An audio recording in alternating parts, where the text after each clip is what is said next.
Assalamualaikum warahmatullahi wabarakatuh.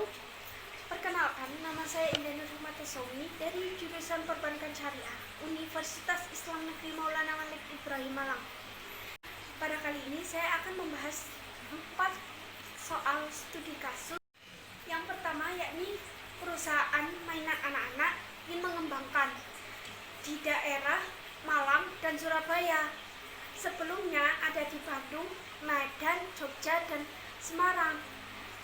Untuk mengembangkannya, ini juga menambah satu jenis produk, yakni mainan anak-anak. Jadi ada 3 produk perusahaan itu: mainan, snack, dan pakaian. Dalam studi kasus itu, apa jenis struktur organisasi yang cocok untuk perusahaan itu, dan gambarkanlah dengan jelas struktur organisasi yang Anda.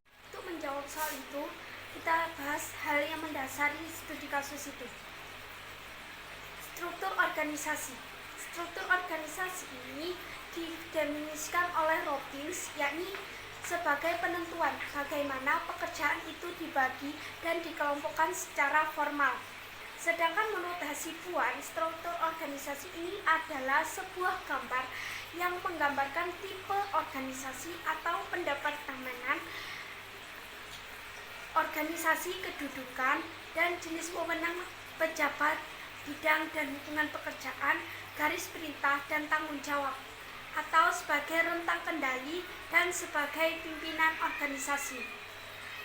Struktur organisasi atau organizational structure ini mengidentifikasikan tanggung jawab bagi masing-masing posisi jabatan dan hubungan di antara posisi-posisi tersebut.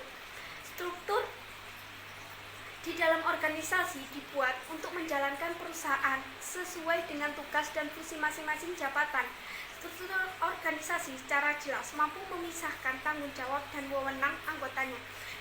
Struktur organisasi ini penting karena struktur organisasi ini dibuat untuk mengetahui posisi jabatan masing-masing perusahaan.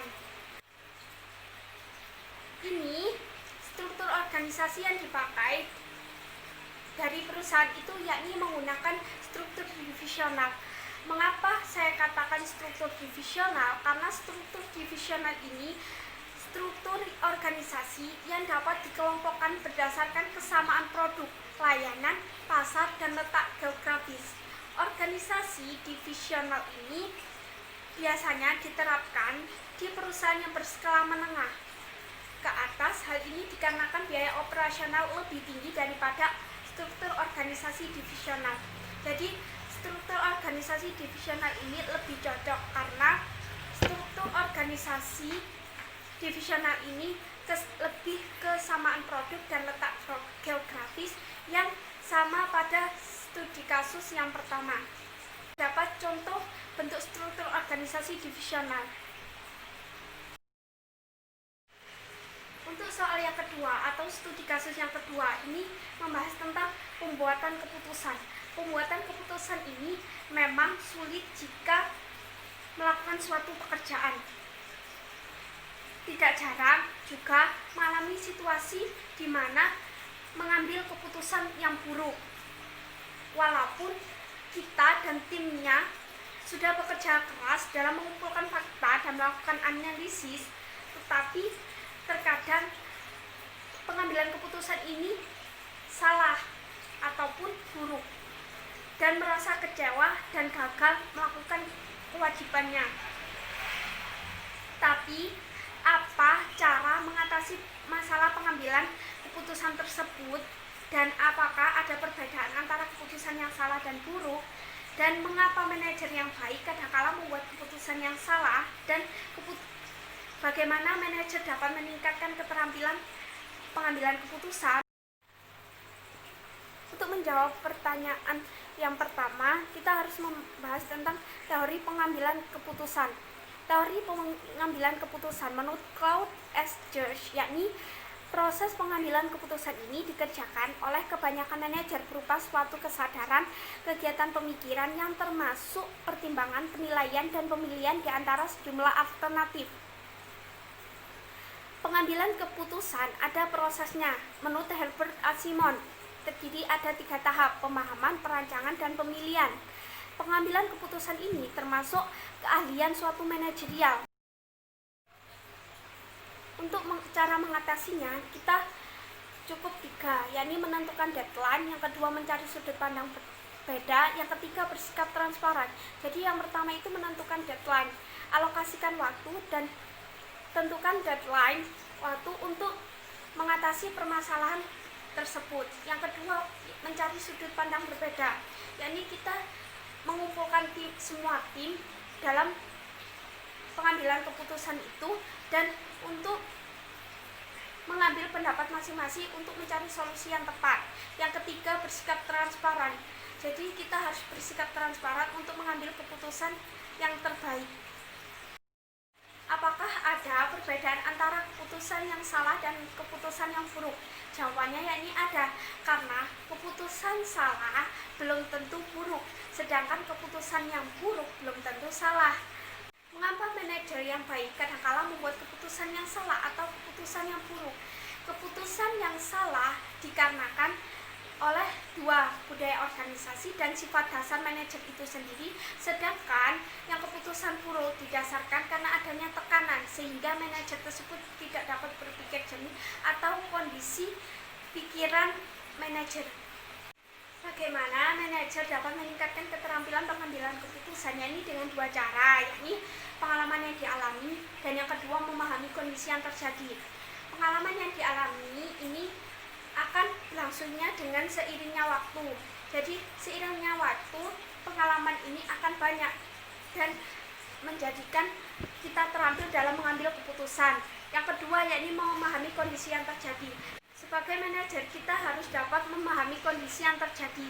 Jadi jika ada kondisi yang kurang tepat, maka kita akan belajar menjadi yang lebih baik. Yang ketiga, ada sebuah studi kasus atau soal tentang bagaimana cara Anda akan melakukan dan mengembangkan keterampilan manajerial sehingga Anda berhasil mengelola tim yang beraneka ragam dengan mengetahui teori terlebih dahulu. Teori keahlian manajerial menurut Tehani Hanoko yakni menjelaskan bahwa praktek manajerial adalah kegiatan yang dilakukan oleh seorang manajer. Menurut Siagian juga mengemukakan bahwa managerial skill atau keahlian manajerial adalah keahlian yang menggerakkan orang lain untuk bekerja dengan baik. Keahlian manajerial ini ada 4, yakni keahlian konseptual, interpersonal, teknis, dan pengambilan keputusan. 4 keahlian ini harus dimiliki oleh seorang manajer untuk menjalankan sebuah organisasi atau sebuah perusahaan. Bagaimana Anda menggunakan atau mengembangkan keterampilan manajerial sehingga berhasil mengelola tim yang beraneka ragam dengan cara mengolah dalam kemampuan pengambilan keputusan. Yang kedua, mengolah kesadaran diri. Yang ketiga, membangun kepercayaan. Yang keempat, komunikatif dan mengevaluasi. Di situ kan terdapat tim yang beraneka ragam. Karena tim yang beraneka ragam, maka hal itu telah yang menjadikan sebuah organisasi atau sebuah perusahaan itu dapat berjalan secara lancar karena perbedaan itu. Studi kasus yang keempat ini yakni mencuatnya kasus first travel pada tahun 2017 itu. Ini apa yang salah dari pengelolaan dana jamaah di first travel dan bagaimana agar perusahaan-perusahaan travel lain bisa terhindar dari masalah serupa. Sebelumnya kita bahas tentang manajemen keuangan terlebih dahulu. Manajemen keuangan merupakan disiplin ilmu yang berkaitan dengan bagaimana manajer keuangan memelihara dan menciptakan nilai ekonomi dan kekayaan para pemegang saham. Menurut Keon, Martin, Prati, dan Scott, Kidman juga menjelaskan bahwa manajemen keuangan sebagai disiplin ilmu yang berkaitan dengan bagaimana berbagai peran yang dijalankan oleh manajer keuangan untuk melakukan maksimalisasi laba perusahaan melalui berbagai keputusan investasi maupun keputusan pembiayaan. Fungsi dari manajemen keuangan ini menurut Van Hom dan Wachowicz ini membagi sebagian manajer keuangan dibagi menjadi 3, yakni keputusan investasi, pembiayaan, dan manajemen aset. Apa yang salah dari pengelolaan dana dari jamaah di first travel, menurut saya manajemen keuangan yang dilakukan first travel kurang baik. Bagaimana agar perusahaan-perusahaan travel lain bisa terhindar dari masalah serupa? Yakni yang pertama, kita bisa mengasosiasikan pengusaha travel haji dan umroh lainnya itu mengadakan sosialisasi atau pelatihan manajemen keuangan secara rutin bagi para anggotanya. Dan yang kedua, manajemen keuangan butuh sistem, bisa menggunakan sistem yang berbasis internet atau berbasis software di komputer. Jadi kayak contohnya cloud itu bisa membantu manajemen perusahaan. Yang saya sampaikan, apabila ada yang salah saya mohon maaf.